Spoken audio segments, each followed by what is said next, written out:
The air was thick with tension at our family dinner table, a rare gathering that felt more like a battlefield than a homecoming. For years, I'd been the dutiful daughter funneling money to my parents to keep their lives afloat, college fees for my sister, car payments, even their mortgage. But that night, as my sister and her shady husband smirked across the table, my parents dropped a bombshell. "If you want to stay in the guest room, it's $5,000 a month now." The guest room. In the house I'd practically paid for. The betrayal stung deeper than the demand their favoritism toward my sister laid bare. I forced a smile, nodded, and said nothing but rage simmered beneath. That night I logged into the bank's website, my fingers trembling as I requested a freeze on every account tied to me, including the joint ones with my parents. I packed my bags in silence, left a note on the kitchen counter. "This is the last time I pay," and slipped out into the dark. I thought I'd cut them off for good. A week of eerie silence passed until my phone lit up with 110 missed calls from my mother. Her voicemails a chaotic spiral of panic accusations and pleas. "You can't do this to us," she screamed. But I wasn't done. What I uncovered next about my sister's husband, my parents' lies, and a secret they'd buried for years would unravel their world and set me free. My name is Ellen Harper, 38 years old, a financial analyst with a steady career in Richmond, Virginia.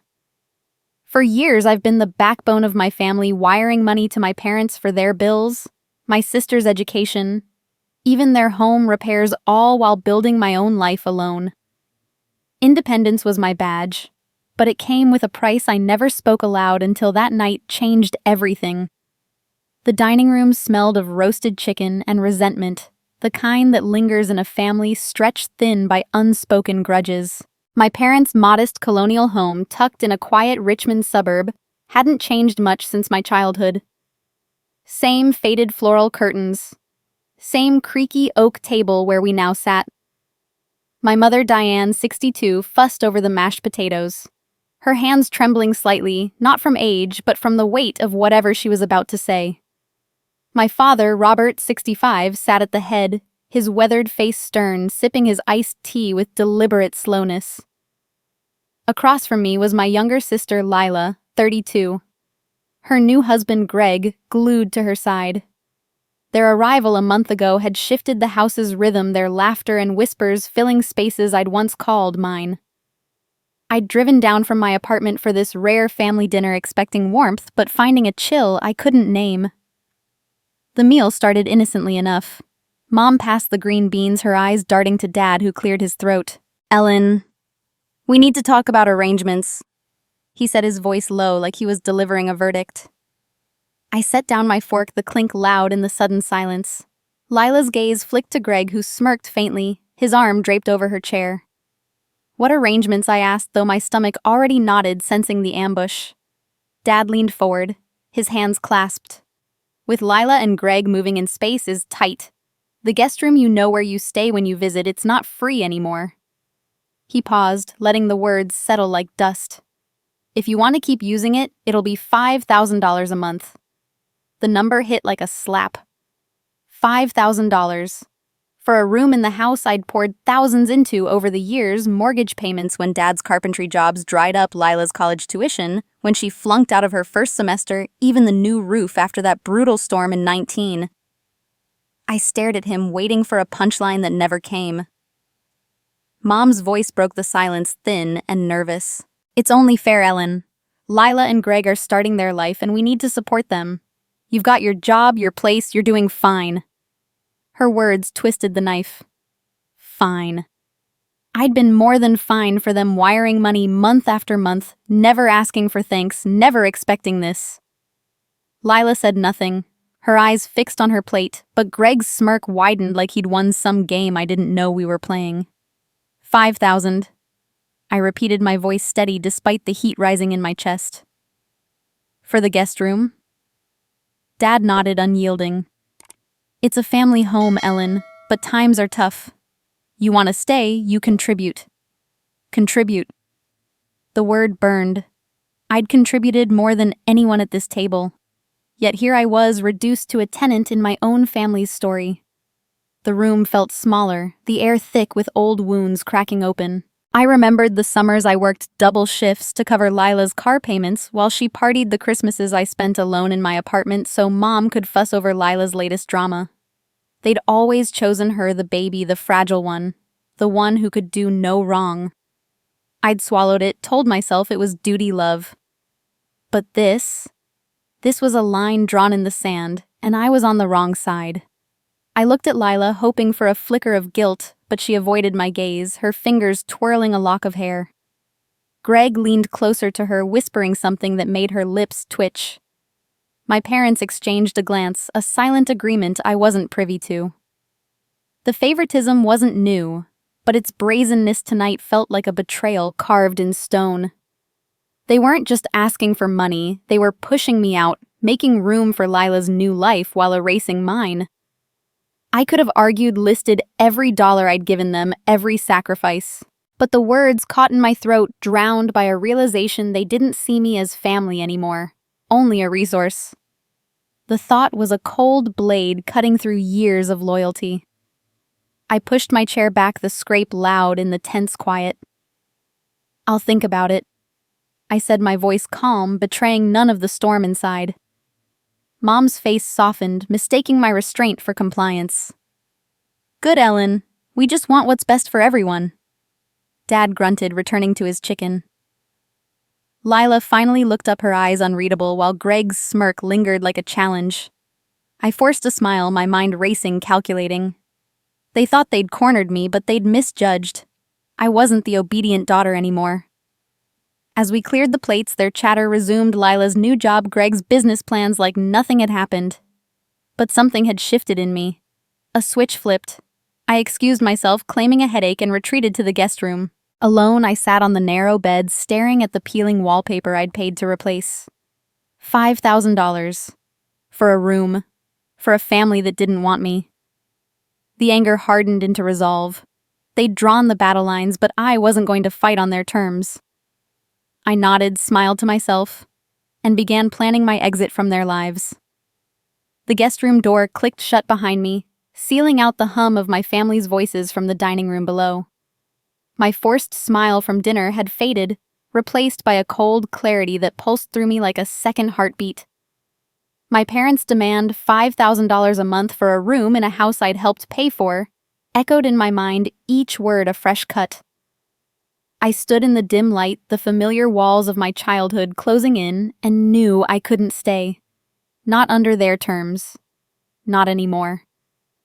I sank onto the bed, its springs creaking under my weight, and pulled my laptop from my bag. My fingers moved with purpose, logging into my bank's online portal. The screen glowed, casting shadows across the room's faded wallpaper. My account savings checking, and the joint ones I'd set up with Mom and Dad years ago to help manage their bills, stared back at me. Those joint accounts were my lifeline to them, a tether I'd willingly tied, thinking it was love. Now it felt like a noose. I navigated to the security settings, my heart pounding but steady. I'd been a financial analyst for over a decade. I knew how to protect assets. Suspected fraud, I typed into the freeze request form, my justification, both truth and weapon. Lila's husband Greg, with his smug grin at dinner, had set off alarms in my head. His business plans sounded too much like schemes. If they wanted to play hardball, I'd make sure they had nothing to play with. The process was simple but deliberate. I selected every account linked to my name, including the joint ones where Dad's carpentry income and Mom's pension checks mingled with my contributions. I'd been the primary on those accounts, a decision made in trust long ago when Dad's business faltered. The bank's system prompted for confirmation. "Are you sure you want to freeze these accounts? This action will restrict all access until resolved." I hesitated for a fraction of a second, picturing Mom's nervous hands, Dad's stern gaze, Lila's silence. Then I clicked confirm. A message flashed. Request submitted. Processing may take 24-48 hours. It was done. Their access to my money, my years of sacrifice, was cut off with a keystroke. I closed the laptop, the finality of it settling over me like a quiet storm. The room felt smaller now, less like a refuge and more like a relic of a life I no longer fit into. I stood moving to the closet where my overnight bag sat half unpacked from my drive down. Packing was methodical, almost meditative. I folded my clothes, jeans, blouses, a spare pair of sneakers, each item a step toward freedom. My toiletries went into a small pouch, my charger coiled neatly. I didn't rush. There was no need. The house was asleep, oblivious to the shift I was making. Every creak of the floorboards felt amplified, but I moved with care, avoiding the spots I knew squeaked from childhood games of sneaking downstairs. On the dresser, I spotted a framed photo from years ago, me, Lila, Mom, and Dad at a 4th of July picnic, all smiles under a blazing Virginia sun. I traced my finger over the glass, then turned it face down. That family was gone, replaced by strangers who saw me as a paycheck. I grabbed a notepad from the desk one Mom used for grocery lists and scrawled a message in sharp, deliberate strokes. "This is the last time I pay." The words were stark final, a line drawn in ink, as much as in my heart. I placed the note on the bed where they'd find it in the morning, a quiet declaration of my departure. With my bag slung over my shoulder, I crept downstairs, avoiding the dining room where the remnants of dinner still sat. The house was dark, save for the faint glow of a porch light seeping through the windows. I paused at the front door, my hand on the knob, listening to the silence. No footsteps. No voices, just the hum of the refrigerator and my own steady breathing. I stepped outside, the cool night air hitting my face, and locked the door behind me. My car waited in the driveway, a reliable sedan I'd bought outright years ago. I tossed my bag in the back, slid into the driver's seat, and drove off the house, shrinking in my rearview mirror until it was gone. The road to my apartment was a blur of streetlights and empty streets. I felt lighter with every mile, the weight of their expectations lifting. I'd done it, cut the cord, reclaimed my power. By the time I reached my place, an hour's drive away, the adrenaline had settled into a calm resolve. I thought it was over, a clean break from a family that had taken too much. I crawled into bed, the silence of my own space wrapping around me like a shield. But then, a week later, as I sat sipping coffee in my kitchen, my phone buzzed. Then again, and again. The screen lit up with notifications, one after another, relentless. I picked it up, my pulse quickening. Missed calls, 110 of them, all from Mom. Voicemails piled up, her voice a mix of panic and rage. Texts from Lila demanding I call back. I stared at the screen, my coffee growing cold. I thought it was over. But the phone started ringing.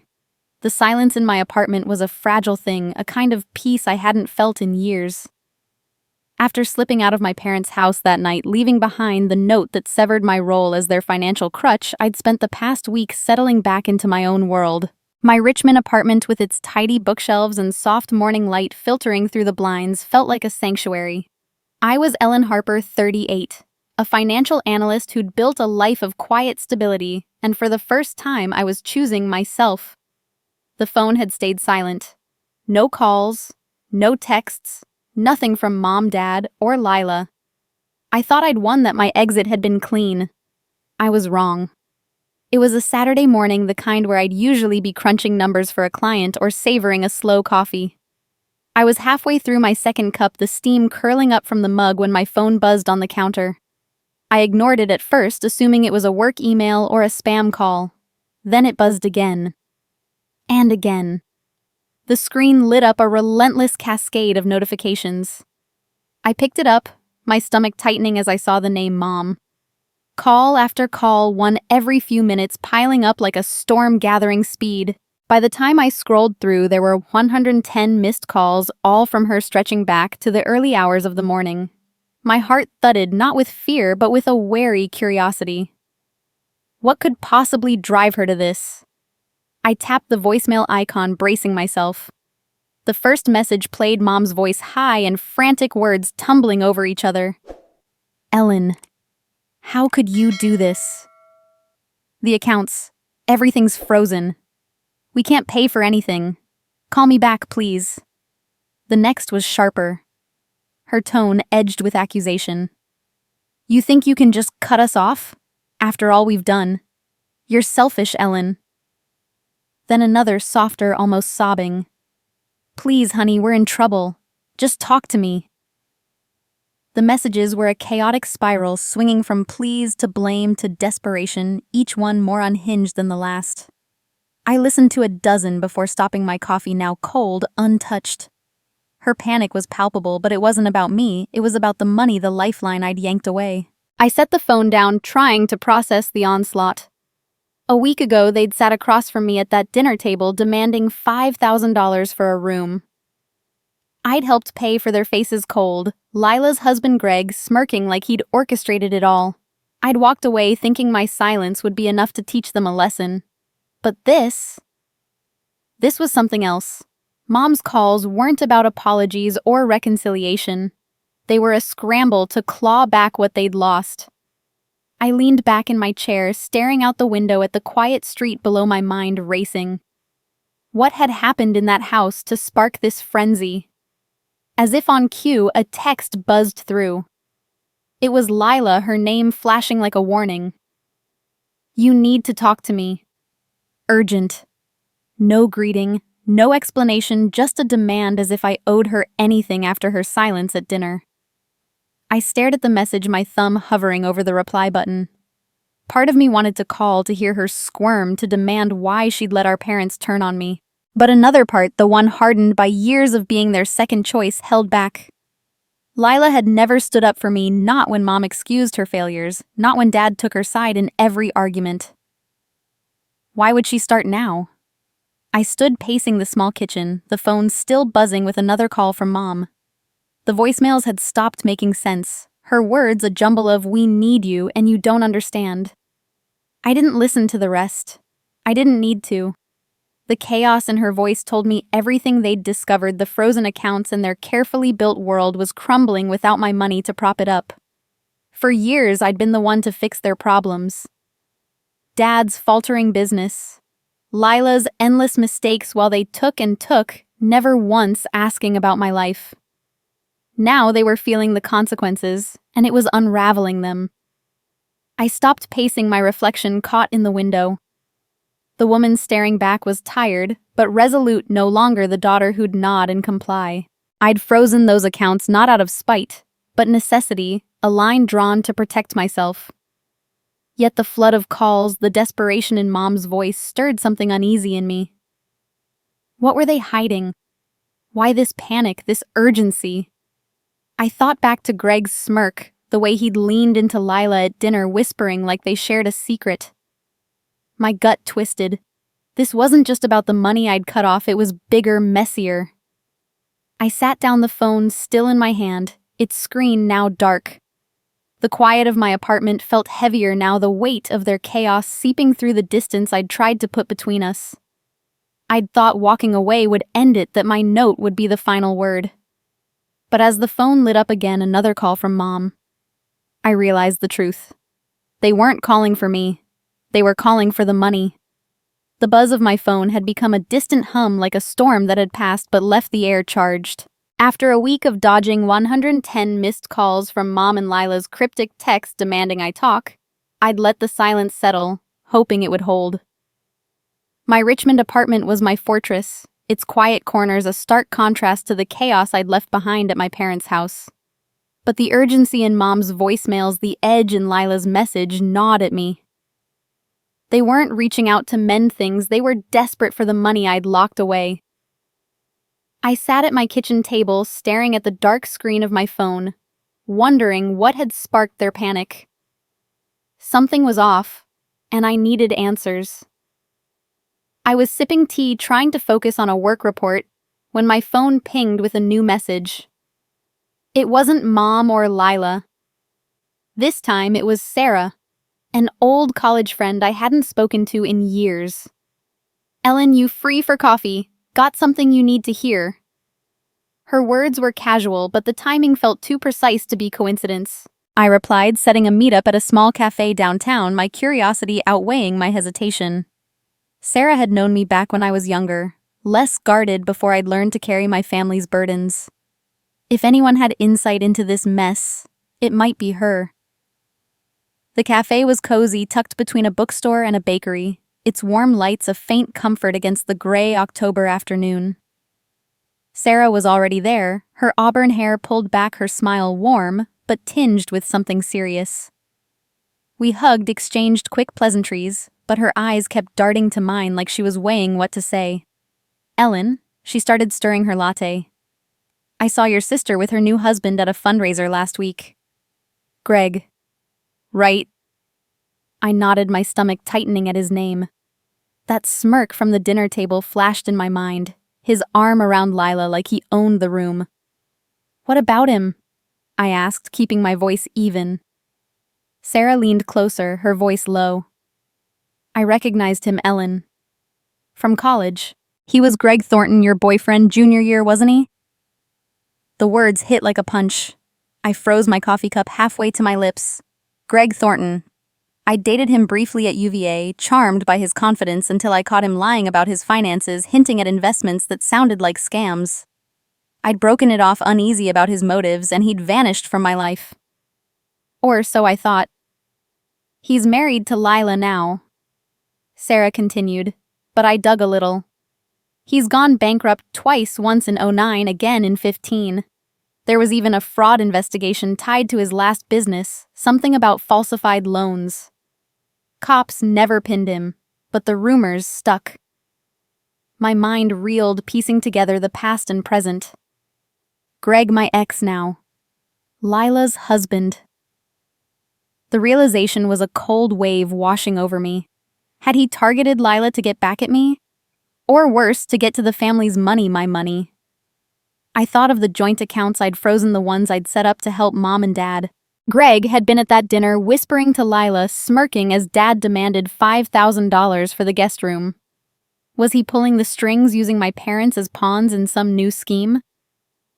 "Are you sure it's him?" I asked, though I already knew. Sarah nodded, pulling out her phone to show me a photo from the fundraiser. There he was, older but unmistakably Greg, his arm around Lila, that same calculated charm in his eyes. I thanked Sarah, my voice steady despite the storm inside. Back in my apartment, I paced, the weight of her words sinking in. Greg wasn't just a con artist, he was personal. He'd wormed his way into my family, likely banking on my history of bailing them out. But had Mom and Dad known about his past? Were they clueless, or were they playing along, blinded by their favoritism for Lila? The thought made my skin crawl. I remembered the joint accounts, the ones I'd frozen just in time. But what if Greg had accessed them before? What if he'd already siphoned something off, using Lila or my parents as cover? I stopped pacing, my gaze landing on a box in the corner of my living room. It held old keepsakes from college photos, letters, journals. I'd written about Greg back then, scribbling my suspicions when I ended things. If there was proof of his patterns, his lies, it might be there. I knelt beside the box, my hands trembling as I lifted the lid. The journals were buried under faded yearbooks, their pages yellowed but intact. I hadn't opened them in years, but now they felt like a map to the truth. I needed evidence, and I knew where to find it in my old journals. The dust from the old journals still clung to my fingers as I closed the box, the weight of Greg's past, my past, settling over me like a fog. Learning. He was Lila's husband. The same man I'd rejected years ago for his shady dealings had turned my suspicion into certainty. He was no innocent addition to our family. But the journals would have to wait. My apartment, usually a haven, felt restless now, the air heavy with questions about how deep this betrayal ran. Did Mom and Dad know who Greg was? Were they pawns in his game? Or had they chosen to look the other way as they always did for Lila? I pushed the box back into the corner, my mind drifting to the years I'd spent carrying them all a role. I'd never questioned until that dinner changed everything. I sank onto my couch, the soft leather cool against my skin, and let my thoughts slip back to the past. It was 2007, and I was 20 working late shifts at a diner to cover Lila's first semester at community college. She'd failed 3 classes partying instead of studying, but Mom had brushed it off. "She's young, Ellen," she'd said, her voice soft with indulgence. "She'll find her way." I'd nodded, swallowing my frustration, and wired the tuition payment from my savings. Dad hadn't said much, just patted Lila's shoulder at dinner, his pride reserved for her, never me. I was the reliable one, the one who didn't need coddling, so I got none. By 25, I was a financial analyst, my career climbing, but my paycheck wasn't just mine. It went to Lila's car, a shiny red convertible she crashed twice because Dad said she needed something to boost her confidence. I paid for it, no questions asked, because that's what family did right. The memories stung, each one a reminder of how I'd been molded into their safety net. In 2015, when a storm tore through Richmond, the roof of our family home leaked like a sieve. Dad's carpentry business was barely scraping by, so I covered the $12,000 for repairs, dipping into my savings again. Mom had hugged me, tears in her eyes, but never mentioned it after. Lila, meanwhile, had moved into a fancy apartment she couldn't afford, and when she fell behind on rent, I got the call. Just this once, Ellen, Mom pleaded. It was never once. Over the years, I'd funneled thousands into their lives: electric bills, medical co-pays, even Dad's new truck when his old one died. I never kept a tally, but the weight of it sat on my shoulders, heavy and unspoken. They called me dependable, responsible, but never thanked me. I was their mobile bank, always open, always giving. I stood pacing the hardwood floor of my apartment, the city lights flickering outside. Those years of sacrifice had built a house of cards, and that dinner, Dad's cold demand for $5,000 a month. Mom's nervous justification. Lila's silence had toppled it. I saw it clearly now: they'd never valued me, only what I could provide. Lila's failures were cushioned, her mistakes erased, while I was expected to keep giving, keep fixing. I remembered her high school graduation, how Mom had beamed when Lila barely passed, throwing her a lavish party I quietly funded. My own graduation, top of my class, got a card and a "Good job, Ellen." I'd told myself it didn't matter, that love wasn't a competition, but it was, and I'd lost every round. This time, though, I was done. The frozen accounts were my first stand, a refusal to let them bleed me dry. I thought of Greg, his bankruptcies and fraud investigation, now married to Lila, living in the home I'd helped maintain. Had he known about my contributions? Was that why he'd targeted Lila, to get to the family's money? My money. The thought made my chest tighten, but it also steeled me. I wasn't the sister who'd cover Lila's rent anymore, or the daughter who'd nod and pay for a roof over their heads. I was done being their ATM, their fallback plan. I stopped pacing my reflection, caught in the dark window. The woman staring back was no longer the Ellen who'd sat quietly at that dinner table, swallowing her hurt. I'd spent years playing the good child, the one who never complained, who carried the family's burdens without a word. But that Ellen was gone. Freezing those accounts wasn't just about protecting myself, it was a declaration.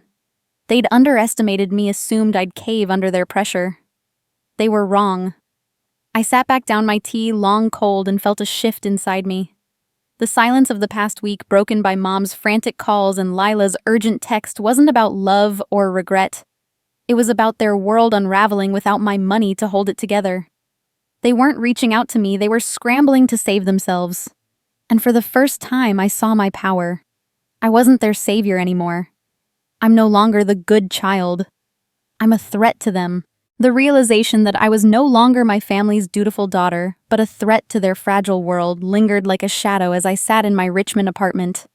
The journals from college where I'd recorded my suspicions about Greg sat unopened in their box, a task I hadn't yet faced. My refusal to be their mobile bank had shifted something fundamental, but the weight of Mom's 110 missed calls and Lila's urgent texts still pressed against me. I'd frozen the accounts to protect myself, but the silence that followed felt too quiet, like the calm before a storm I couldn't yet see. I was about to brew another pot of coffee, hoping to clear my head, when my phone pinged with an email notification that stopped me cold. The subject line read, Urgent suspicious activity on your accounts. It was from my bank, the same one managing the joint accounts I'd locked down. My pulse quickened as I opened it, the words blurring for a moment before I focused. Dear Ms. Harper, it began. We've detected an attempt to reopen your frozen accounts using documents that could not be verified. Additionally, unusual transfer requests were made to an external entity, Thornton Enterprises, LLC. Please contact us immediately to discuss. Thornton Enterprises. Greg's company, no doubt the business plans he'd bragged about at dinner, his smirk flashing in my memory. Someone had tried to access my money, and they'd used fake documents to do it. My hands trembled as I read on the email detailing dates and times of the attempts, all within the past 2 days. The audacity of it burned through me, but it was the next line that made my breath catch. I called the bank, my voice steady despite the anger simmering beneath. A customer service representative, Karen, answered, her tone professional but urgent. Ms. Harper, we flagged the activity because the documents, a driver's license, and a signed authorization didn't match our records, she said. The signature was close, but it failed our verification. And the person who presented them? She hesitated, her voice dropping. The branch manager noted they resembled you oddly. Same build, similar features. We're concerned it might be an impersonation attempt. My mind raced, picturing Lila, her face so like mine, but softer, younger. Could she have done this? Or was it someone else? Someone Greg had roped in. The idea of someone pretending to be me walking into a bank to steal what I'd fought to protect sent a chill down my spine. I need to see the security footage. I said, my tone firm. Can you arrange that? Karen paused, then agreed to escalate my request. It'll take a day or two to pull the footage from the branch, she said. We'll need you to come in person to review it given the sensitivity. In the meantime, the accounts remain frozen and we've blocked further attempts. But Ms. Harper. The transfers to Thornton Enterprises were significant, tens of thousands requested before we caught it. My stomach dropped. Tens of thousands. My savings, my years of sacrifice nearly siphoned off to Greg's shady company. I thanked her, hung up, and sat staring at the email, my mind spinning. Greg's past bankruptcies of fraud investigations suddenly felt closer, more dangerous. Had he planned this all along, marrying Lila to get to me? Or were my parents in on it, their favoritism blinding them to his schemes? I stood pacing the hardwood floor of my apartment, the city's evening lights glinting outside. The bank's warning was a legal lifeline, proof that someone had crossed a line into criminal territory. Forging documents was no small thing under federal law. It could mean jail time. As a financial analyst, I knew the stakes: identity theft, fraud, unauthorized transfers. If I could get that footage, I'd have evidence, something to hold over them. But the idea of someone mimicking me using my name, my face twisted my anger into something sharper. I thought of Lila's text, "You need to talk to me. Urgent." And wondered if she'd known what Greg was doing. Had she stood by silent again as she had at dinner? Or was she deeper in this than I'd imagined? I stopped by the window, my reflection faint against the glass. The bank's call had turned my quiet rebellion into something bigger, a battle I hadn't anticipated. I'd frozen the accounts to draw a line, but now I was entangled in a web of deceit that felt personal, calculated. I emailed Karen back, confirming I'd come to the branch to review the footage. My hands were steady now, fueled by a resolve I hadn't felt before. I wasn't just protecting my money anymore, I was uncovering a truth that could unravel everything. The next day, I drove to the bank, my heart pounding as I signed in and waited. When the manager handed me a tablet with the security footage loaded, I pressed play, bracing myself. The grainy image flickered and a figure stepped into view. When I saw that face, I nearly dropped the phone. The bank manager's office felt sterile, the fluorescent lights buzzing overhead as I gripped the tablet, my breath shallow. The security footage from the branch where the impersonation happened loaded slowly, the grainy black and white image flickering to life. I had nearly dropped the phone when the manager described the resemblance, but now, watching the video play out, my world tilted. The figure on screen wasn't Lila as I'd feared it was Greg, my sister's husband, my ex from college, stepping up to the counter with a confidence that made my blood run cold. He was dressed in a crisp shirt, his hair slicked back, but it was him, no doubt. The timestamp matched the bank's notification 2 days ago, right after I'd frozen the accounts. I leaned closer, my fingers white-knuckled on the device. The teller greeted him and Greg slid a folder across the counter, fake documents, the forged driver's license and authorization form. He spoke in a low voice mimicking what must have been an attempt at mine, higher-pitched with a Virginia lilt I'd honed over years.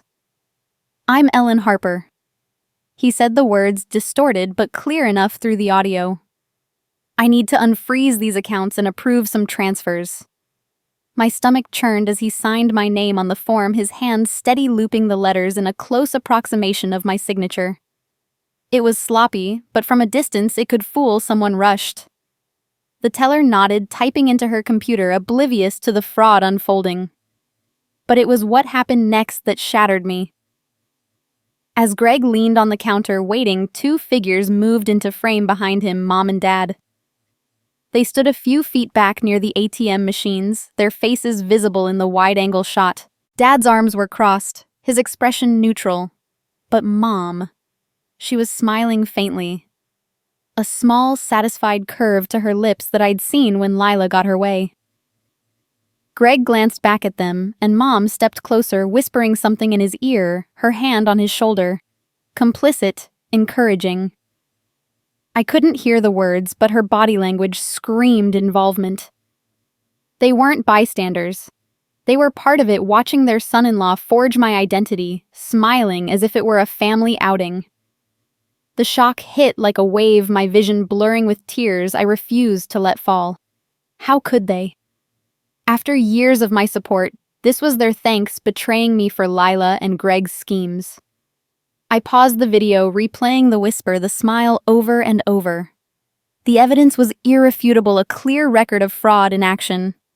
Greg's forgery was blatant, a federal crime that could land him in prison. But Mom and Dad's presence turned it into something worse, a family conspiracy. I thought of Mom's frantic voicemails, her pleas laced with panic. Now I saw them for what they were, fear of getting caught. Dad's silence, his stern demands at dinner, they weren't about fairness. They were about control, about squeezing me out to make room for Greg's plans. The unusual transfers the bank mentioned to Thornton Enterprises, Greg's company, must have been the goal, siphoning my money to bail out his latest failure. And my parents stood there enabling it all. The manager cleared his throat, breaking my trance. "We can provide a copy for your records," he said, his voice sympathetic. "This looks serious, possible identity theft." I nodded, my voice steady despite the turmoil inside. "Yes, please, I'll need it for my lawyer." He transferred the file to a USB drive and I slipped it into my purse, the small device heavy with the power it held.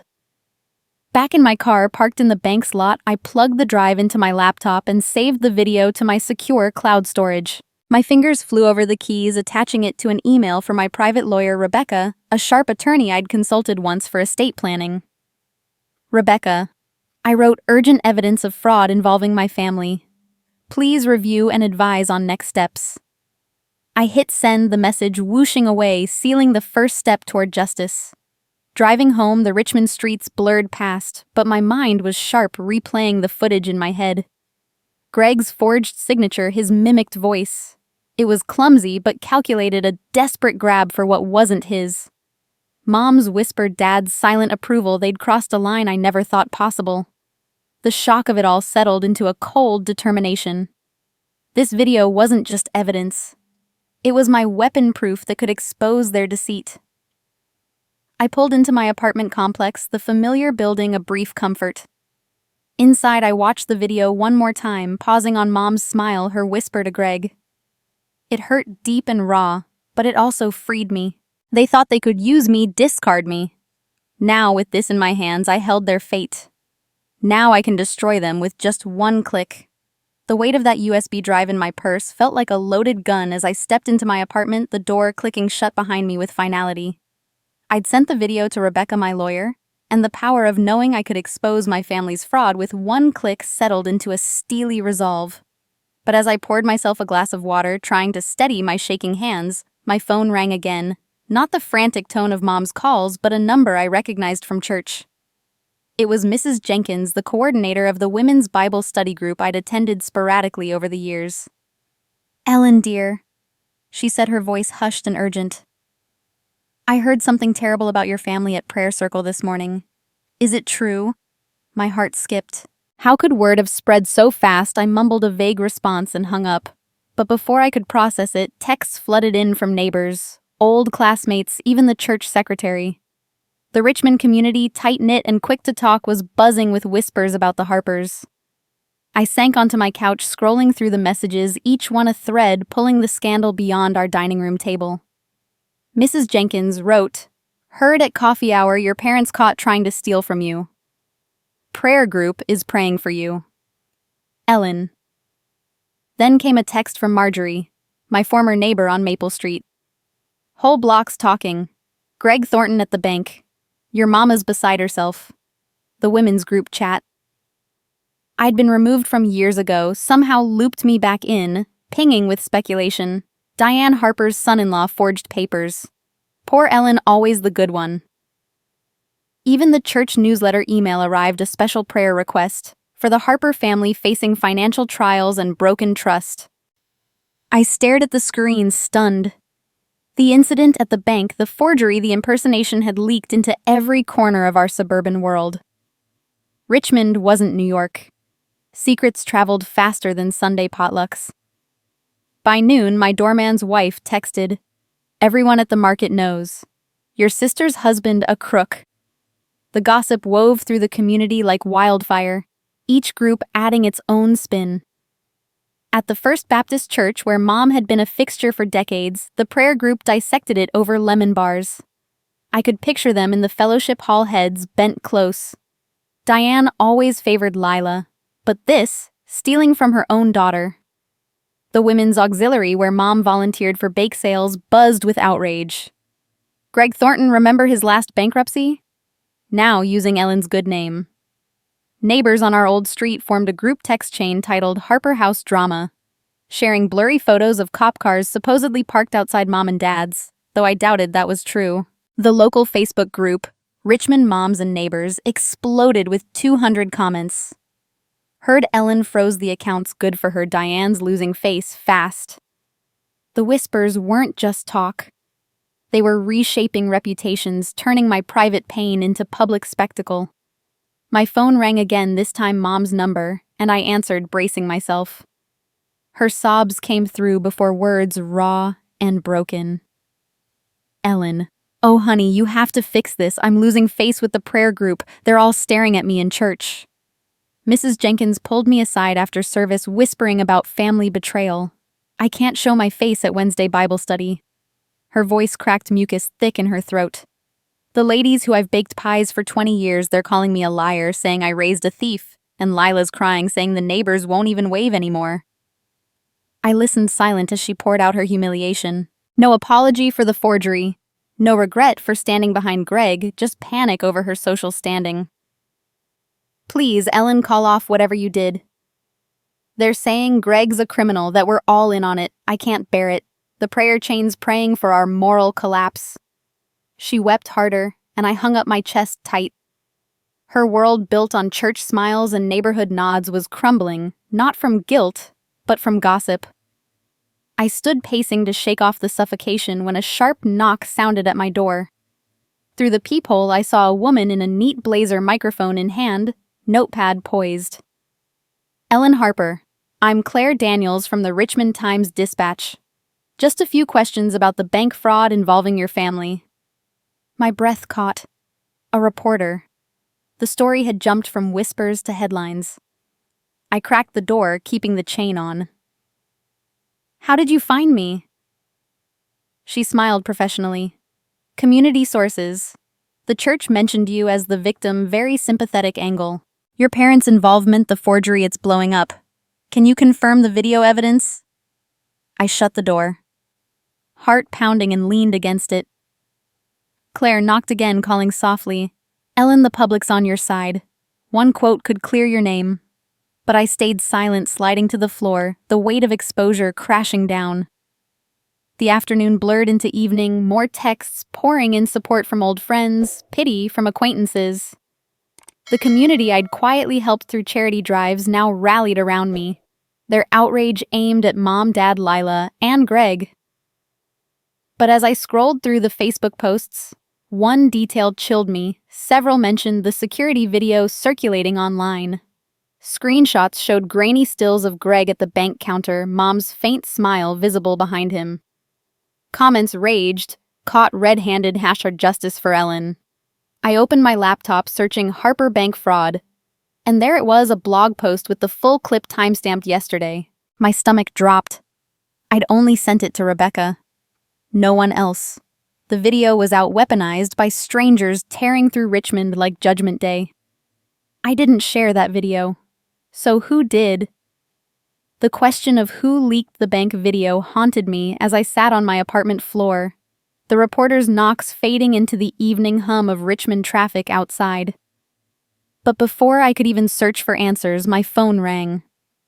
Rebecca, my lawyer, her voice cutting through the chaos with professional urgency. Ellen, we need to meet. Now. I've reviewed the video and there's more. Bring any property documents you have. Her tone carried a weight that pulled me from my stunned silence.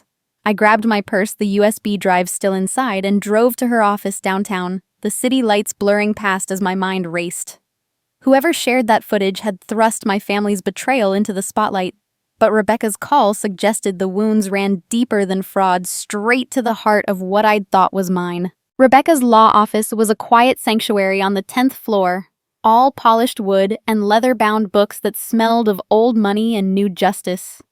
She greeted me with a firm handshake, her gray-streaked hair pulled back, eyes sharp behind her glasses.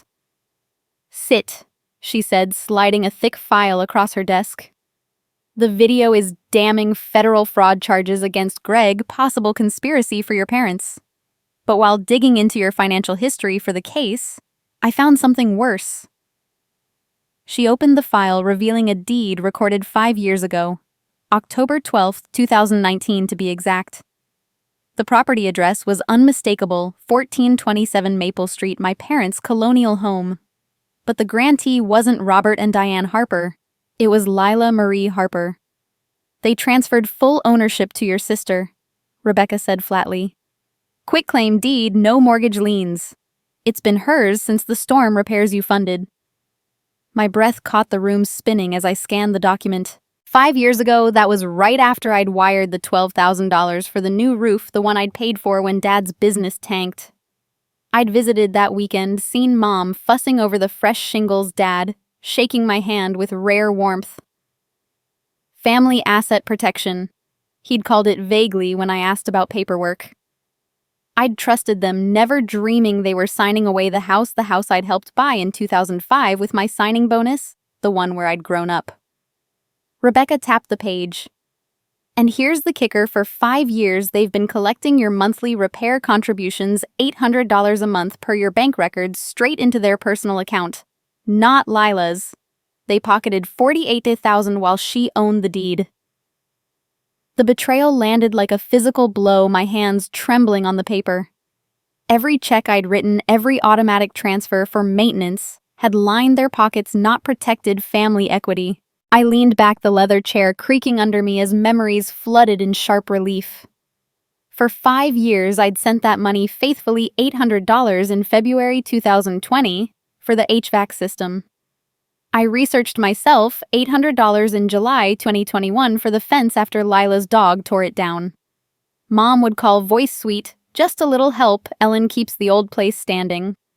I'd never asked for receipts, never visited to verify. Trust. That was the currency I'd spent most freely, and they'd cashed it all in.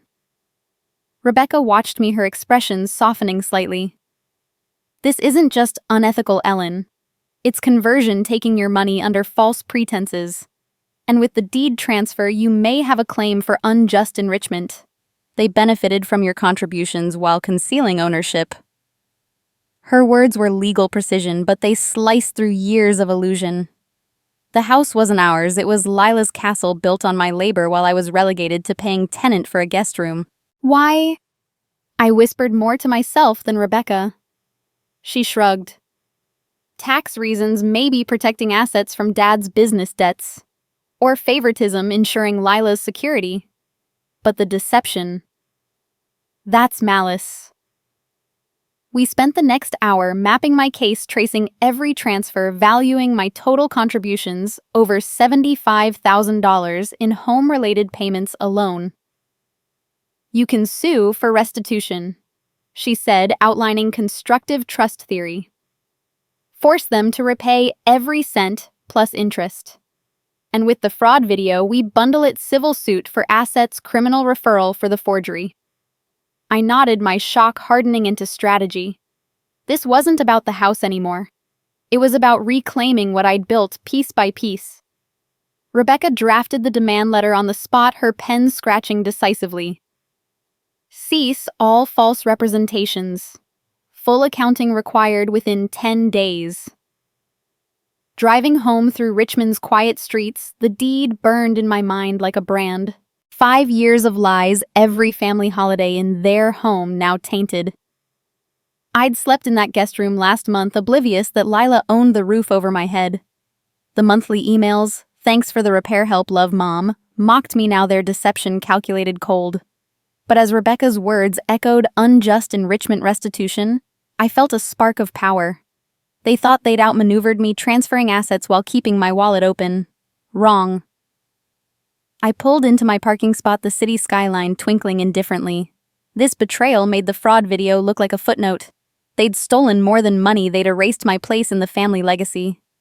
Inside my apartment, I spread the documents on my table, the quitclaim deed glaring up at me. No mention of me, Ellen Harper, eldest daughter, co-contributor. Just Lila's name, bold and final. The realization settled heavy but clarifying.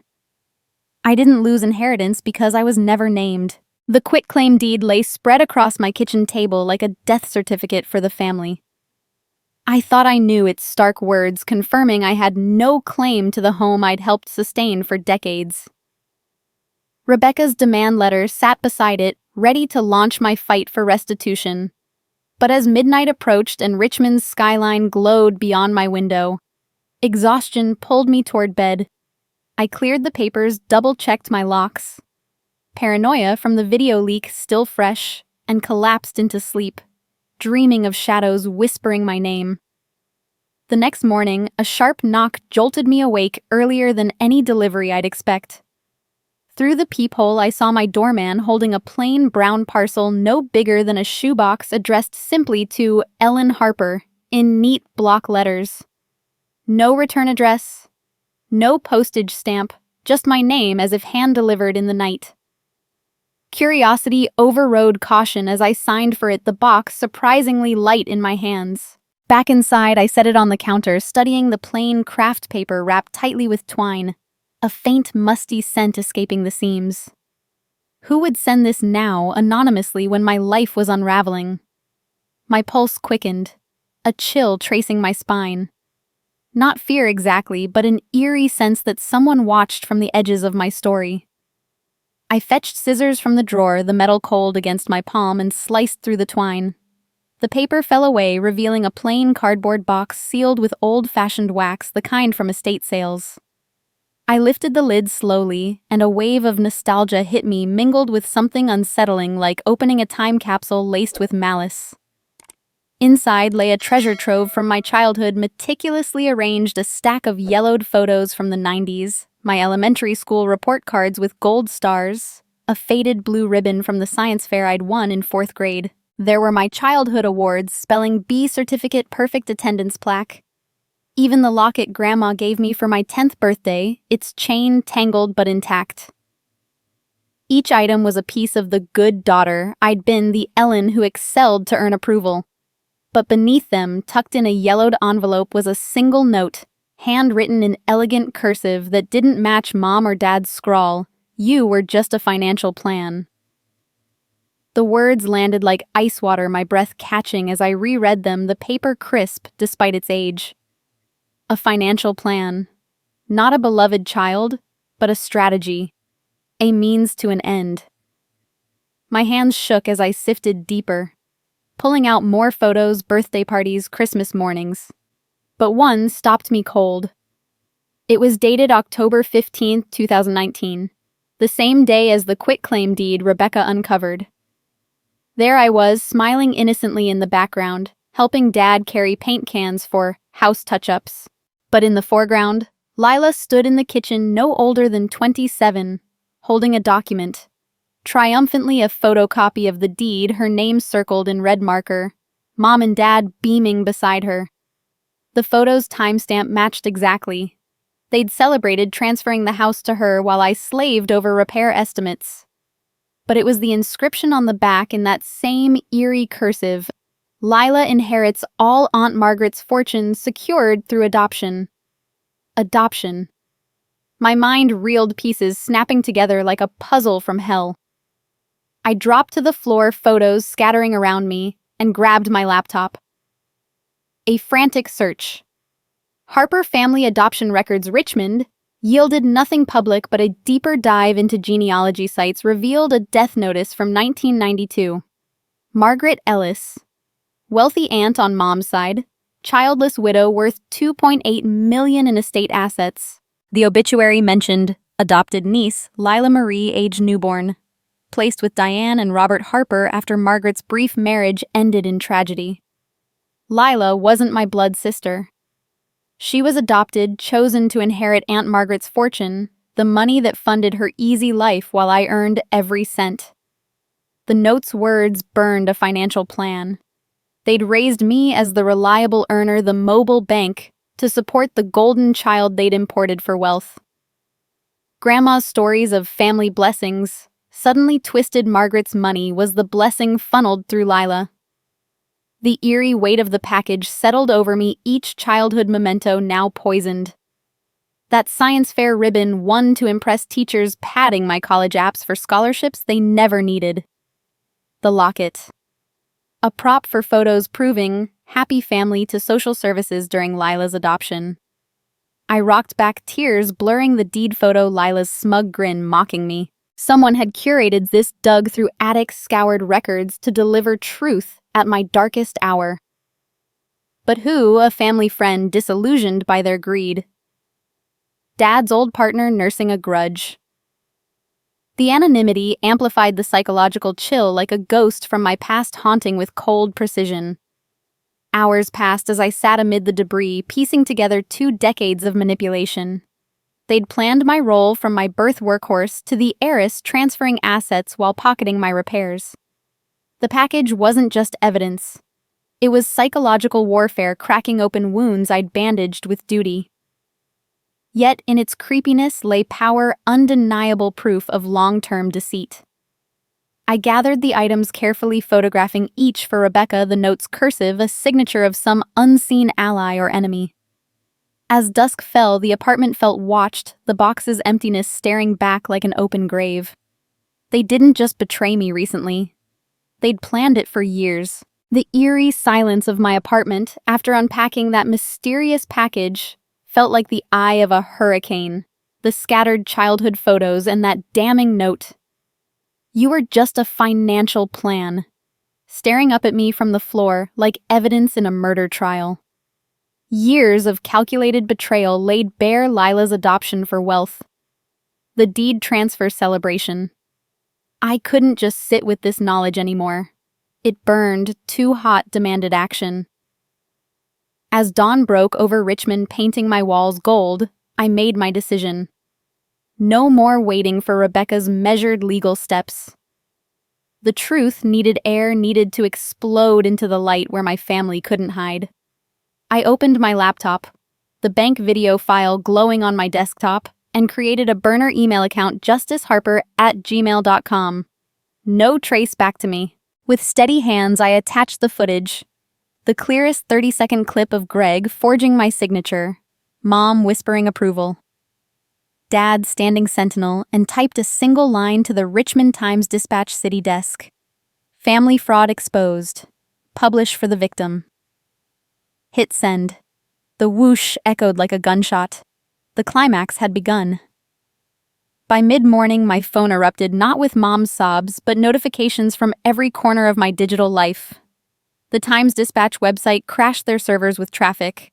Shocking bank fraud, local woman victimized by own family in identity theft scheme.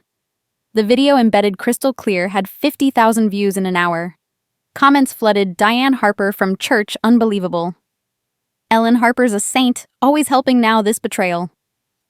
The story ricocheted across local news. WRIC Channel 8 ran it at noon. WVEC in Norfolk picked it up by 1. Even the Washington Post tweeted a teaser, Virginia family fraud goes viral.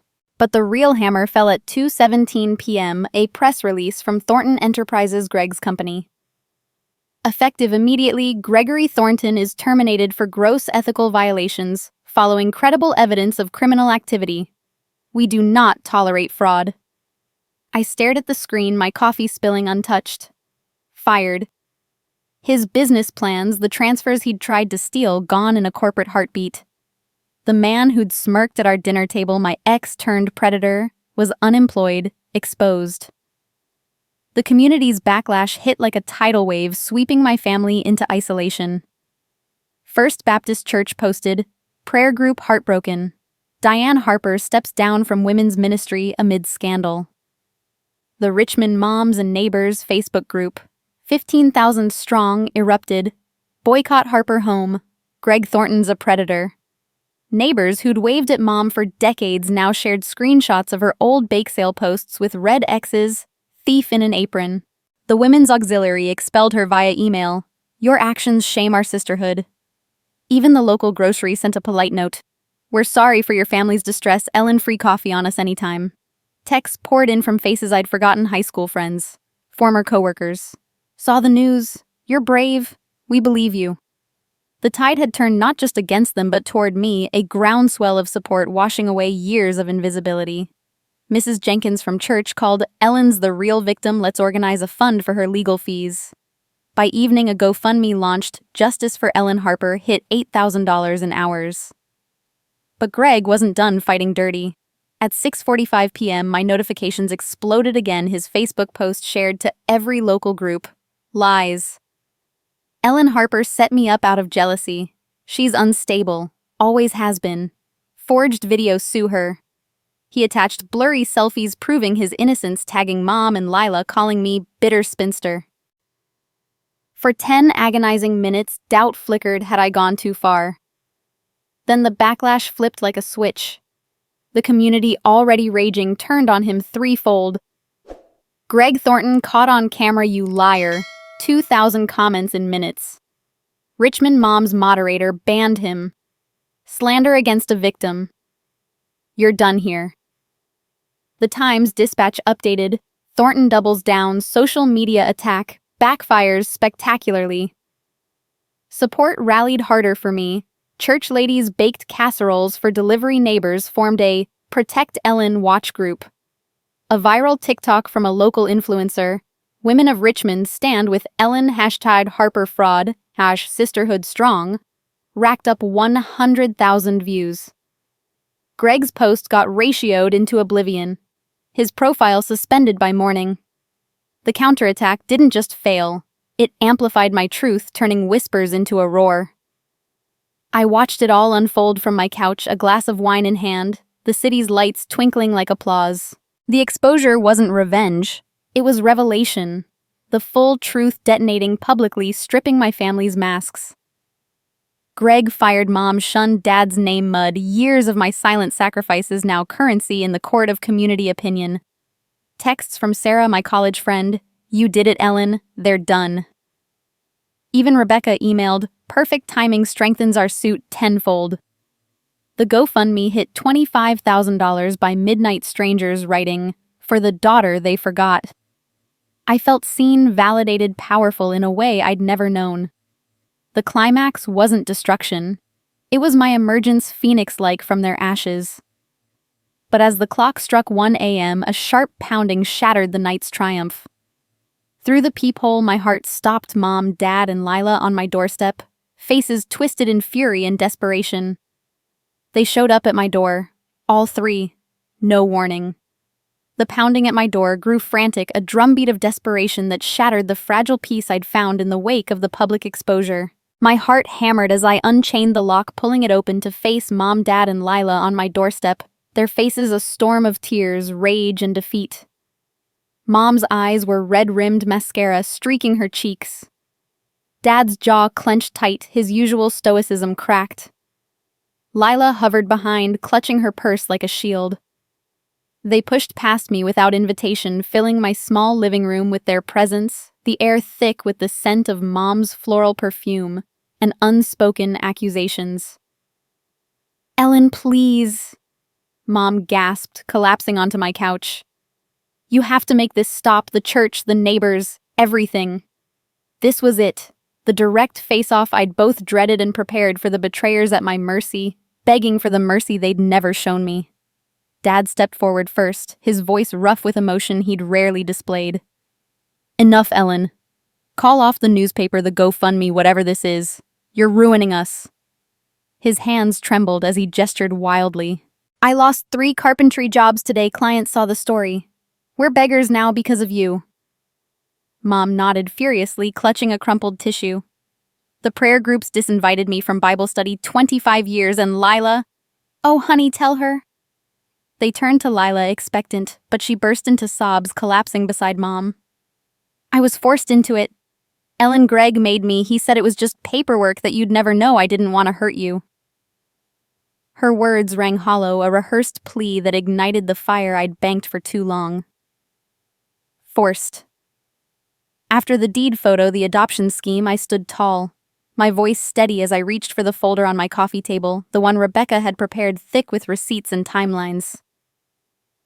"Stop," I said, opening the folder with deliberate slowness. "You don't get to beg without hearing the truth you buried." The room fell silent as I began reading aloud, my voice clear and unyielding, each word a nail in their coffin of lies. Exhibit A, bank transfer, March 15th, 2007. $4,200 from my savings to cover Lila's community college tuition after she failed 3 classes. Mom, you said she's young, she'll find her way. Mom whimpered, but I continued. Exhibit B, September 22nd, 2010, $18,000 for Lila's red convertible, the one she crashed twice. Dad, you called it confidence building. Dad looked away, his shoulders slumping. Exhibit C, February 14th, 2020, $800 monthly repair contribution to 1427 Maple Street, which you transferred to Lila on October 12th, 2019, pocketing $48,000 while I thought I was helping family. Lila gasped, feigning shock, but I pressed on. And the lies, Mom, at Thanksgiving 2019? The house is fine, just needs minor fixes. Dad, at Easter 2021. We're protecting our legacy. Legacy for who, not me. I flipped pages, my voice rising with each revelation. Exhibit D. The bank video, Greg forging my signature, you two smiling behind him. Mom, that whisper, make it quick before she notices. Exhibit E. The package note. You were just a financial plan. And Lila holding the deed in that 2019 photo, celebrating while I painted the garage. Their faces crumpled, Mom covering her ears. Dad sinking into a chair. Lila wailing, I didn't know about the adoption. Greg hid it. Lies upon lies, each one I documented meticulously. Exhibit F. Your demand at dinner, $5,000 for the guest room in a house I co-funded. Forced you chose this every step. The room echoed with their sobs, but I felt no pity, only the cathartic release of years silenced. I'd carried their weight. Now they carried the truth. I closed the folder, the snap like a gavel. You've taken everything, my money, my trust, my place in this family. But I've forgiven the girl who wired tuition from diner tips, the daughter who replaced your roof in a storm. I forgive that, Ellen. I paused, meeting each pair of eyes. But I won't forget the betrayal that followed, and I won't return to your world of schemes and favoritism. Mom reached for me, tears streaming. Please, Ellen family. Dad nodded weakly. We'll pay it back. Lila sobbed. Sisters forever. I stepped back, shaking my head. Family isn't what you made it. Goodbye. They rose slowly, shuffling toward the door like ghosts of who they'd been. Mom's hand lingering on the frame. I closed it firmly behind them, the lock clicking with finality. The apartment fell silent, my chest heaving, the confrontation's weight lifting like fog burning off at dawn. It was over, the face-off won. My voice heard their empire of deceit in ruins. I poured a glass of water, sinking onto the couch they'd vacated, the folder heavy in my lap. For the first time, I felt whole, unburdened by their pleas. The public exposure had stripped their power. This meeting sealed it. I thought it was done until my mother came alone. The echo of the locked door still hung in the air from my family's defeated departure, when a soft knock came barely 20 minutes later, tentative and alone. I peered through the peephole, my breath catching at the sight of Mom standing there by herself. Her coat pulled tight against the autumn chill, eyes downcast, no trace of Dad's sternness or Lila's theatrics. Something in her posture, hunched, vulnerable, stirred a flicker of the old instinct to comfort. But I steeled myself and opened the door just wide enough for her to slip inside. She moved like a shadow, settling into the armchair across from me. Without a word, her hands twisting a handkerchief in her lap. The room felt smaller with just us, the weight of unspoken decades pressing down, flipping our roles in a way I'd never imagined. For the first time, I wasn't the daughter seeking approval. She was the one needing absolution, and I held the power to give or withhold it. Mom, I said quietly, sitting opposite her. My voice steady despite the storm inside. What do you want? I said my piece. She looked up, her face a map of wrinkles deepened by regret. Tears carving fresh paths down her cheeks. Ellen, honey, I couldn't leave it like that. Not with you. Her voice trembled, breaking on my name, and she took a shaky breath. I've carried this guilt for so long, favoring Lila always. Every time I excused her mistakes, covered her messes, I knew it hurt you. The college tuition, the car, the parties I let slide while you worked, doubles at that diner. I saw it in your eyes, that quiet pain. But I was afraid, Ellen. Afraid to face what I'd done, to admit I wasn't the mother you deserved. Her confession hung between us, raw and unfiltered, peeling back the saintly facade she'd worn at church. I'd spent years resenting her indulgence of Lila. Now she named it shame, a burden she'd buried under prayer meetings and potlucks. She dabbed her eyes, continuing her words, tumbling faster now as if a dam had broken. And Lila, oh God, forgive me, she manipulated me worse than I ever admitted. After your father and I took her in, she knew my soft spots, my fear of being alone. Mom, if you don't help me, I'll leave, just like Ellen will someday. She'd cry, cling to me, make me feel like without her, I'd have nothing. I let her pull the strings because I dreaded abandonment, dreaded empty nests more than anything. Your father worked so much, and you were strong, Ellen. Always so capable. I told myself you didn't need me like she did. But it was cowardice. Pure cowardice. Her shoulders shook with sobs, the handkerchief soaked through, and I watched, torn between the child who'd craved her fairness and the woman who'd outgrown it. This was the flip me, listening her unraveling, our dynamic inverted like a mirror turned backward. I leaned forward, my heart aching despite everything, the emotional depth of her words carving into old scars. Then choose, Mom. Right now. Me or her. Prove it, tell me the truth you've hidden all these years. She froze, her eyes widening the room, holding its breath. Seconds stretched into eternity, her lips parting as if to speak a lie, then closing, defeated. When she finally whispered, it came like a thunderclap, shattering the last illusion of our family. Lila, she's not your father's daughter. She's mine from an affair, Ellen. 1989, before you were born. A co-worker at the library, a mistake I buried deep. Your dad never knew. We adopted her officially through Aunt Margaret's estate to cover it. That's why I clung to her so fiercely. She was my secret guilt, my redemption. But you've always been stronger, the real daughter who rose above it all.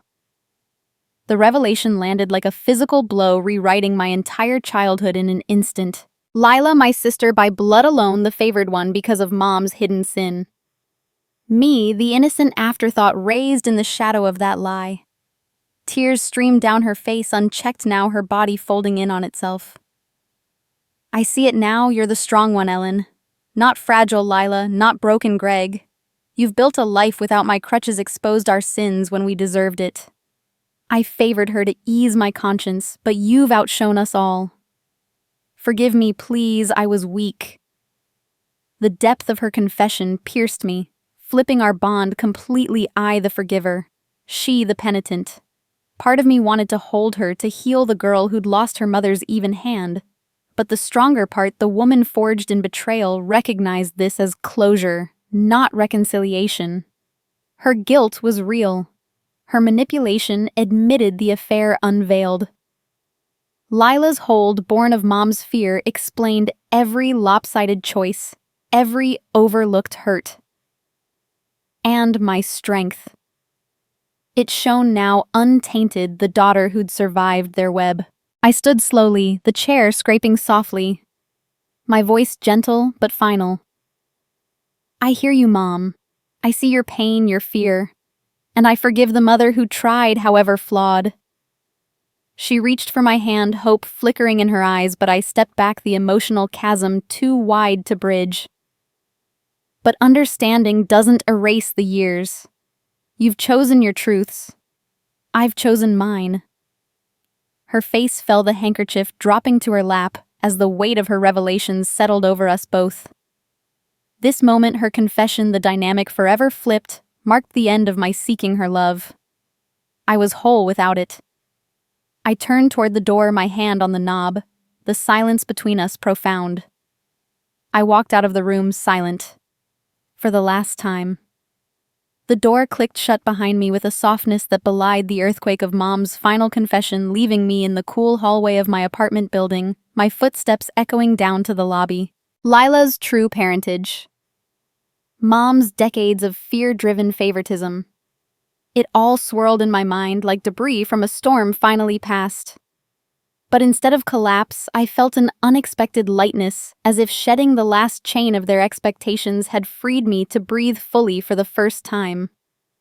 I rode the elevator up the mirrored walls, reflecting a woman with clear eyes and squared shoulders, and stepped into my apartment, the space now truly mine alone. The folder of evidence sat untouched on the table, a relic of battles won, but my gaze drifted to the bookshelf in the corner, where a small wooden box engraved with "Memories" had gathered dust since my move. Grandma Harper's box. Something pulled me toward it now, a quiet intuition that old love waited there to heal what family had broken. I lifted the lid gently, the scent of lavender sachets and aged paper rising like a warm embrace. Inside lay treasures from my childhood summers at Grandma's farm in the Virginia countryside. Pressed wildflowers from meadow walks, a braided friendship bracelet we'd made by the creek ticket stubs from the county fair, where she'd won me a stuffed bear. But nestled at the bottom, tied with faded ribbon, was a sealed envelope, my name in her looping script. For Ellen when you need her most. My fingers trembled as I untied it, the paper crackling softly. The letter unfolded to reveal her familiar handwriting, steady and wise. My dearest Ellen, if you're reading this, life's taught you a hard lesson about love that doesn't return what you give. Remember, learn to leave when unloved. You are not your giving. You are your becoming. I loved you fiercely, always, your laughter in my kitchen, your questions under the stars. Carry that true love forward. Grandma. Tears welled, not of sorrow, but of reclamation. Her words a balm on wounds still tender from Mom's truths. The letter unlocked a cascade of beautiful memories, vivid as yesterday, reminding me of the true love I'd almost forgotten amid years of familial neglect. I saw us in her sun-dappled kitchen, flour-dusted aprons as we baked apple pies, her laughter booming when I added too much cinnamon. Boldness, my girl. That's your gift. Summers on the porch swing her stories of quilting circles and wartime rations, her hand stroking my hair as fireflies danced. "You're my spark, Ellen," she'd say, "the one who'll light the world." Christmases wrapped in her Afghans, her voice singing Silent Night, off-key but full-hearted while Mom and Dad bickered inside. She saw me, my curiosity, my quiet strength nurturing it without condition, unlike the ledger-keeping love I'd known at home. One memory shone brightest my 8th birthday when Mom forgot the cake in Lila's tantrum chaos. Grandma arrived with a blackberry cobbler, candles flickering, whispering, "Your day, your joy, no one takes that." That unconditional warmth flooded back now, redefining my self-worth not through their validation, but her unwavering belief. I wasn't the financial plan. I was Grandma's spark worthy simply for being. I sat cross-legged on the floor, the letter in my lap, memories weaving a tapestry of pure, untainted love that contrasted sharply with the manipulations I'd uncovered. Grandma had died 7 years ago, her farm sold to pay debts, but her legacy lived in these moments in the way she'd taught me to plant tomatoes with faith in the harvest, to mend a torn dress with patient stitches, to forgive small hurts, but guard my heart from big ones. "Love isn't earned," Ellen, she'd say, tucking me in. "It's chosen daily." She'd chosen me daily, seeing the daughter Mom overlook the sister Lila overshadowed. These recollections washed away the sting of the deed, the forgery, the adoption scheme. My worth wasn't in dollars wired or roofs repaired. It was in the resilient woman Grandma had always seen. The one who baked, boldly questioned stars-lit worlds. For the first time, I felt truly seen, my self-worth rooted not in family duty, but in her enduring, beautiful love. Inspired, a purpose crystallized as the afternoon sun slanted golden through my windows. Grandma had poured love into me. Now I'd pour it forward, transforming pain into legacy. I opened my laptop, the GoFundMe still at $28,000 from the community's support, and started typing the Ellen Harper Scholarship Fund in memory of Grandma Rose. A small initiative, $5,000 annually for young women from Richmond, pursuing finance or business for those who've shouldered family burdens and seek to build their own futures. I'd match the first year's donations personally, naming recipients after her values: boldness, resilience, chosen love. The application would ask not for GPAs, but stories of quiet sacrifices like diner shifts for siblings' dreams, or roofs fixed in storms. As I drafted the mission, to honor the true love that sees you, closure settled over me like Grandma's Afghan. This wasn't vengeance. It was alchemy turning betrayal's gold into opportunity for others. By evening, I'd filed the nonprofit paperwork with Rebecca's help. The scholarship site live first applications pouring in.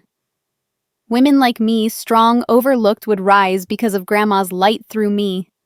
I folded the letter carefully, placing it beside the wooden box, my heart full and redefined.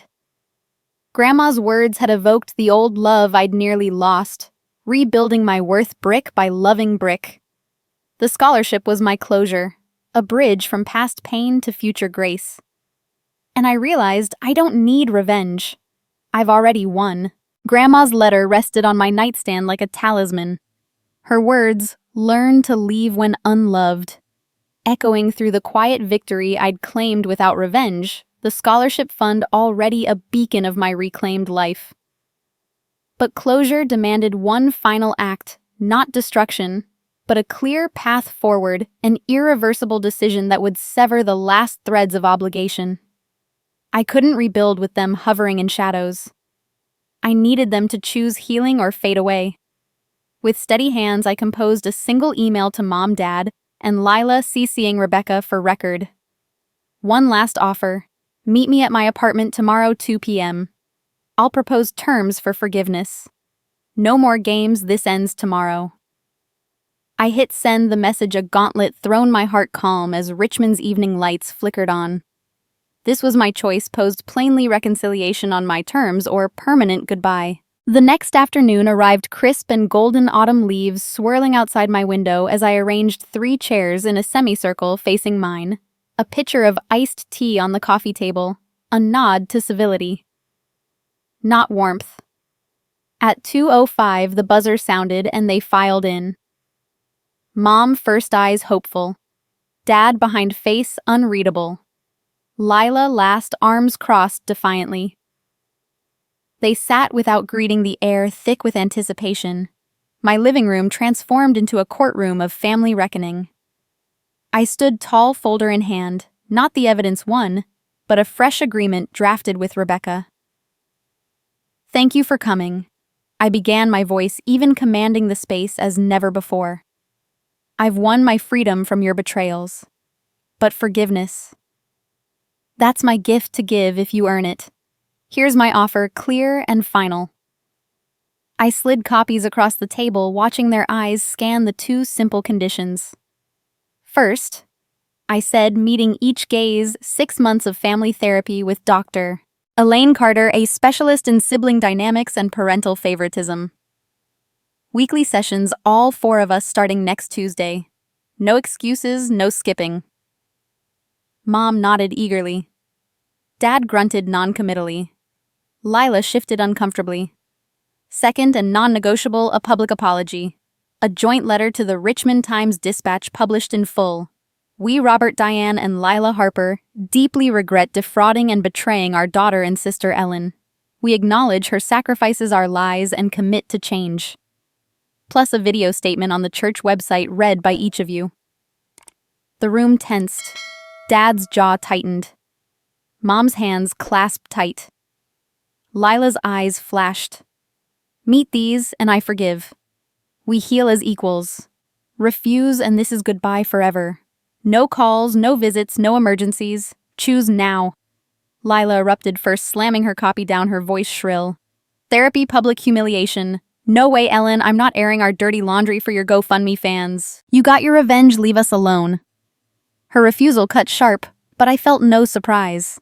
It was the Lila who'd always chosen self over sister. Dad remained silent, staring at the floor. His folded hands unmoving, a statue of inaction that spoke volumes, his pattern since childhood, letting Mom and Lila lead while I cleaned up. Minutes ticked by in heavy quiet. His refusal, implicit, a void louder than words. Mom hesitated longest, torn between us. Her eyes darting from Lila's glare to my steady resolve. Ellen, honey, therapy sounds good, but the letter, the church would never forgive.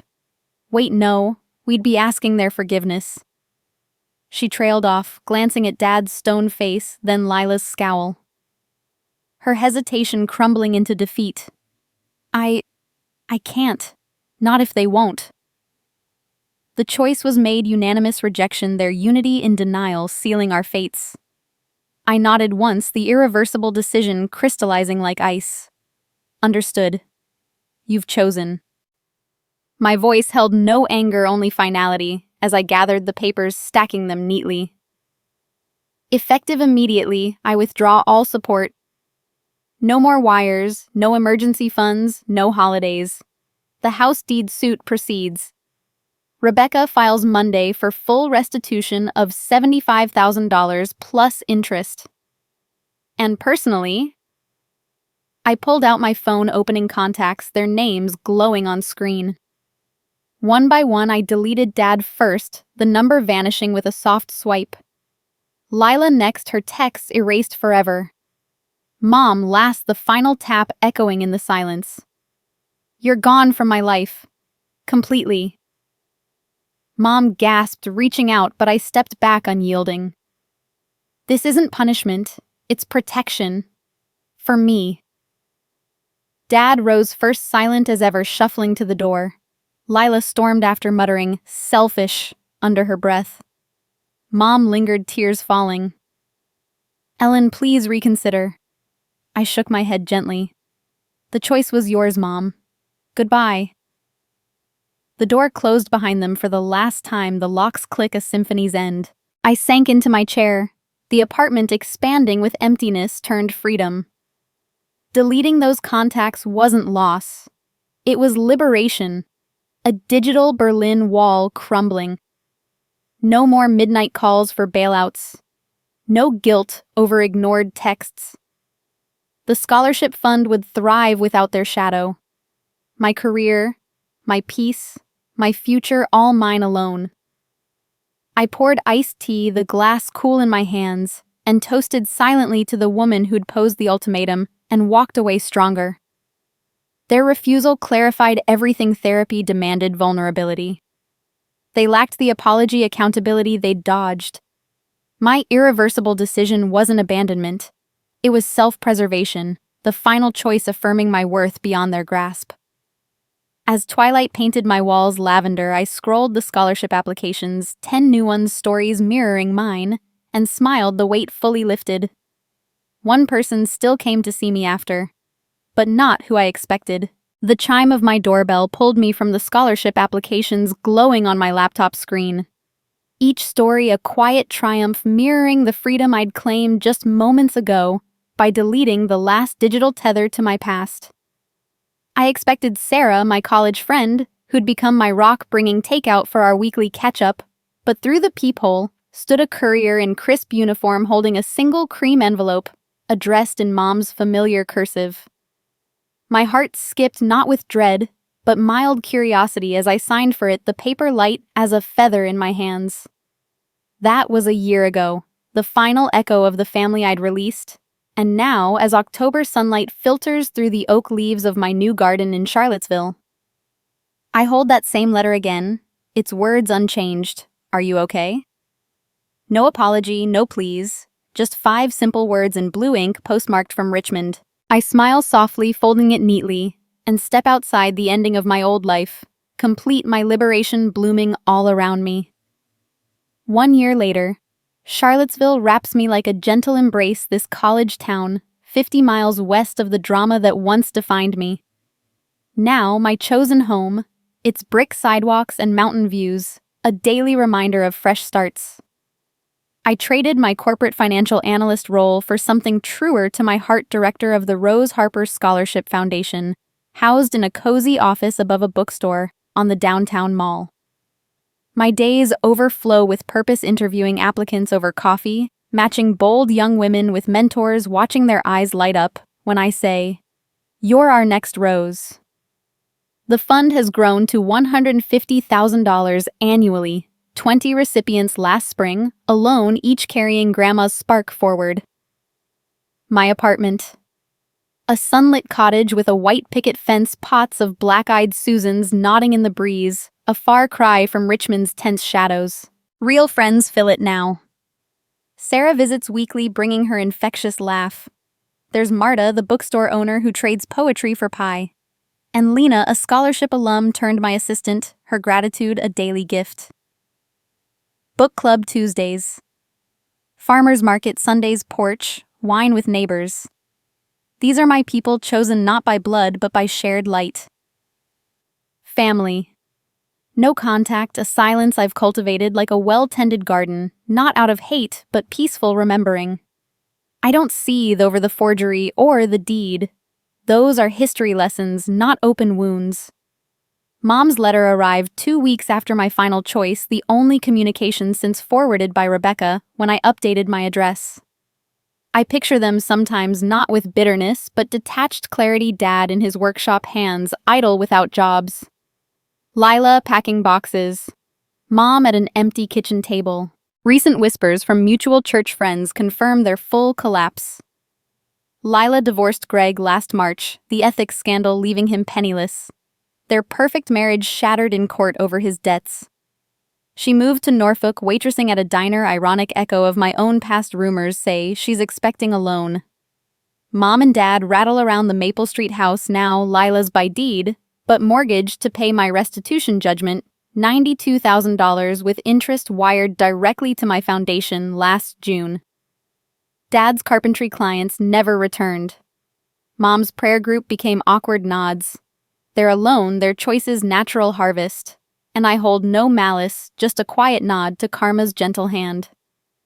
Remembering keeps me grateful, not resentful. Their void highlights my abundance. The garden path crunches under my slippers as I tuck Mom's letter into my apron pocket, breathing in the scent of turned earth and late roses. This plot. My first real one is my sanctuary. Raised beds of heirloom tomatoes like Grandma's. A herb spiral for Lena's teas. A stone bench where I journal at dusk. Today I kneel by the lettuce fingers, sifting soil, the sun warming my back as birdsong fills the air. The letter's question, "Are you okay?" hangs like a soft echo. And oh, I am. More than okay. My chosen job fulfills me. My real friends fill my laughter. This town with its autumn festivals and starlit trails heals me daily. The scholarship's impact ripples yesterday's email from recipient Clara. Your fund let me escape my family's expectations. I'm the first to college. Tears pricked then as now Grandma's love multiplied through me. I don't hate them. I remember their lessons in reverse, what not to be, how to choose better. Mom's simple question, devoid of apology, was her last frail reach, and my smile today answers it fully. A cardinal flits to the fence, its red breast vivid against the green, and I rise, brushing dirt from my hands. The folded letter, a talisman of closure. The family's collapse. Lila's divorce papers public record. Mom and Dad's utilities nearly cut off before church aid stepped in. Feels distant like a novel's sad epilogue. They're alone in their choices' wake while I've built a constellation of new stars. Dinner tonight with Sarah and Marta lasagna. Wine stories of our wins. Tomorrow, scholarship interviews. Life unfolds gently, memorably each day. A petal of the bloom I planted that night, I froze the accounts. I pause at the garden's edge, turning back to survey my haven vegetables. Thriving flowers nodding, the cottage glowing in sunset. Mom's words dissolve into peace. I am not just okay, I am radiant, whole, liberated. They never called again, and I no longer waited. The air was thick with tension at our family dinner table, a rare gathering that felt more like a battlefield than a homecoming. For years, I'd been the dutiful daughter funneling money to my parents to keep their lives afloat, college fees for my sister, car payments, even their mortgage. But that night, as my sister and her shady husband smirked across the table, my parents dropped a bombshell. If you want to stay in the guest room, it's $5,000 a month now. The guest room. In the house I'd practically paid for. The betrayal stung deeper than the demand their favoritism toward my sister laid bare. I forced a smile, nodded, and said nothing, but rage simmered beneath. That night I logged into the bank's website, my fingers trembling as I requested a freeze on every account tied to me, including the joint ones with my parents. I packed my bags in silence, left a note on the kitchen counter. This is the last time I pay, and slipped out into the dark. I thought I'd cut them off for good. A week of eerie silence passed until my phone lit up with 110 missed calls from my mother. Her voicemails a chaotic spiral of panic accusations and pleas. "You can't do this to us," she screamed. But I wasn't done. What I uncovered next about my sister's husband, my parents' lies, and a secret they'd buried for years would unravel their world and set me free. My name is Ellen Harper, 38 years old, a financial analyst with a steady career in Richmond, Virginia. For years, I've been the backbone of my family, wiring money to my parents for their bills, my sister's education, even their home repairs, all while building my own life alone. Independence was my badge, but it came with a price I never spoke aloud until that night changed everything. The dining room smelled of roasted chicken and resentment, the kind that lingers in a family stretched thin by unspoken grudges. My parents' modest colonial home, tucked in a quiet Richmond suburb, hadn't changed much since my childhood. Same faded floral curtains. Same creaky oak table where we now sat. My mother Diane, 62, fussed over the mashed potatoes, her hands trembling slightly, not from age but from the weight of whatever she was about to say. My father Robert, 65, sat at the head, his weathered face stern, sipping his iced tea with deliberate slowness. Across from me was my younger sister Lila, 32. Her new husband Greg, glued to her side. Their arrival a month ago had shifted the house's rhythm, their laughter and whispers filling spaces I'd once called mine.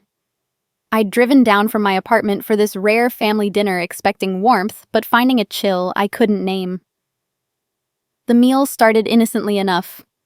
Mom passed the green beans, her eyes darting to Dad, who cleared his throat. "Ellen, we need to talk about arrangements," he said, his voice low like he was delivering a verdict. I set down my fork, the clink loud in the sudden silence. Lila's gaze flicked to Greg, who smirked faintly, his arm draped over her chair. "What arrangements?" I asked, though my stomach already knotted, sensing the ambush. Dad leaned forward, his hands clasped. "With Lila and Greg moving in, space is tight. The guest room, you know where you stay when you visit, it's not free anymore." He paused, letting the words settle like dust. "If you want to keep using it, it'll be $5,000 a month." The number hit like a slap. $5,000.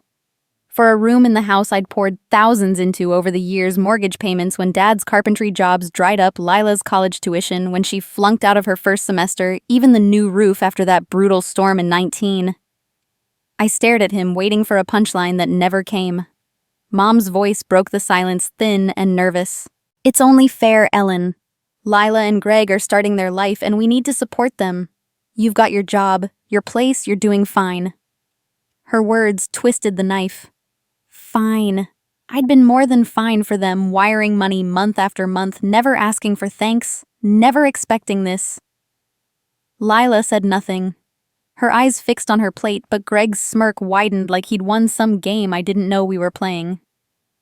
5,000. I repeated, my voice steady despite the heat rising in my chest. "For the guest room." Dad nodded, unyielding. "It's a family home, Ellen, but times are tough. You want to stay? You contribute." Contribute. The word burned. I'd contributed more than anyone at this table. Yet here I was, reduced to a tenant in my own family's story. The room felt smaller, the air thick with old wounds cracking open. I remembered the summers I worked double shifts to cover Lila's car payments while she partied the Christmases I spent alone in my apartment so Mom could fuss over Lila's latest drama. They'd always chosen her, the baby, the fragile one, the one who could do no wrong. I'd swallowed it, told myself it was duty love. But this was a line drawn in the sand, and I was on the wrong side. I looked at Lila, hoping for a flicker of guilt, but she avoided my gaze, her fingers twirling a lock of hair. Greg leaned closer to her, whispering something that made her lips twitch. My parents exchanged a glance, a silent agreement I wasn't privy to. The favoritism wasn't new, but its brazenness tonight felt like a betrayal carved in stone. They weren't just asking for money, they were pushing me out, making room for Lila's new life while erasing mine. I could have argued, listed every dollar I'd given them, every sacrifice. But the words caught in my throat, drowned by a realization they didn't see me as family anymore, only a resource. The thought was a cold blade cutting through years of loyalty. I pushed my chair back, the scrape loud in the tense quiet. "I'll think about it," I said, my voice calm, betraying none of the storm inside. Mom's face softened, mistaking my restraint for compliance. "Good, Ellen. We just want what's best for everyone." Dad grunted, returning to his chicken. Lila finally looked up, her eyes unreadable, while Greg's smirk lingered like a challenge. I forced a smile, my mind racing, calculating. They thought they'd cornered me, but they'd misjudged. I wasn't the obedient daughter anymore. As we cleared the plates, their chatter resumed, Lila's new job, Greg's, business plans, like nothing had happened. But something had shifted in me, a switch flipped. I excused myself, claiming a headache, and retreated to the guest room. Alone, I sat on the narrow bed, staring at the peeling wallpaper I'd paid to replace. $5,000. For a room. For a family that didn't want me. The anger hardened into resolve. They'd drawn the battle lines, but I wasn't going to fight on their terms. I nodded, smiled to myself, and began planning my exit from their lives. The guest room door clicked shut behind me, sealing out the hum of my family's voices from the dining room below. My forced smile from dinner had faded, replaced by a cold clarity that pulsed through me like a second heartbeat. My parents' demand $5,000 a month for a room in a house I'd helped pay for echoed in my mind, each word a fresh cut. I stood in the dim light, the familiar walls of my childhood closing in, and knew I couldn't stay. Not under their terms. Not anymore. I sank onto the bed, its springs creaking under my weight, and pulled my laptop from my bag. My fingers moved with purpose, logging into my bank's online portal. The screen glowed, casting shadows across the room's faded wallpaper. My account savings checking and the joint ones I'd set up with Mom and Dad years ago to help manage their bills stared back at me. Those joint accounts,